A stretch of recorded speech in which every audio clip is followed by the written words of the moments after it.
fine looking mountain you can see behind me there is called Stac Pollaidh. Stac Pollaidh is 612 metres high, which means it's not a Munro, it's not a Corbett either, but it's well worth climbing just because of the way it looks. This is the mountain that inspired Alan Hinks to become a mountaineer when he saw a picture of it in a geography textbook, and it sticks out of the Northern Highlands like an upturned boat. There's some cracking scrambling on its crest, so we're going to go over there and give it a go. Like many hills in this part of Scotland, Stac Pollaidh has a very distinctive personality. It quite simply looks like nothing else.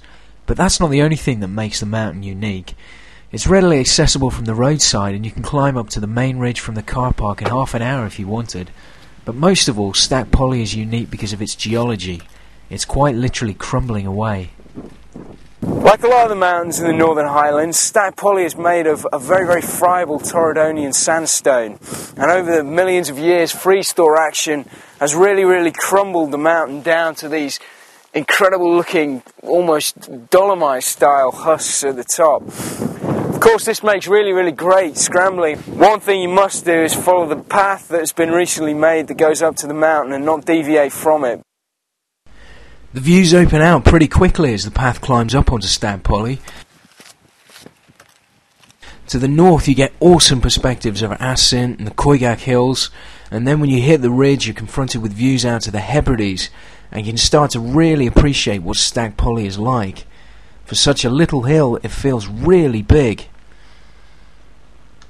Stac Pollaidh really is a mountaineer's mountain, and despite it being pretty modest in size, once you get up here it feels anything but. It's in such epic surroundings. I mean, over here you've got Sylvain, you've got Colmore and Colbeg.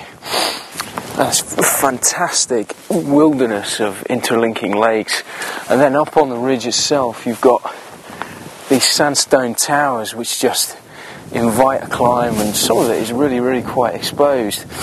So you can definitely see how this little mountain inspired many mountaineers to get out into the wider world and see what was there. Another thing Stac Pollaidh's great location and peculiar rock formations are great for are picture opportunities like this. Move either east or west along the ridge and things get even better. As there's a good path that leads onto the ridge, most people who find themselves up here are walkers who want to experience Stac Pollaidh's setting. But if you prefer the hands-on approach, this hill has a lot to keep you occupied.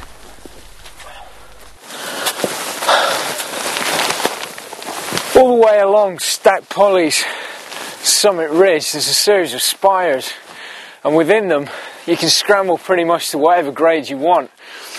Some of it is pretty enclosed and pretty easy, and some of it's bloody scary, especially over towards the east side where there's really it's straight down all the way.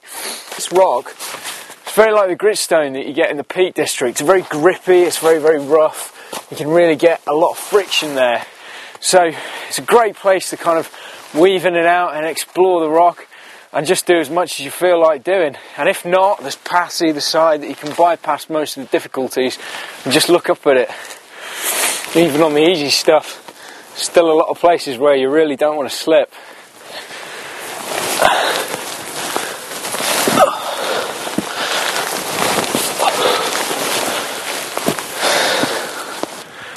For a lot of people, this is where an ascent of Stac Pollaidh comes to an end.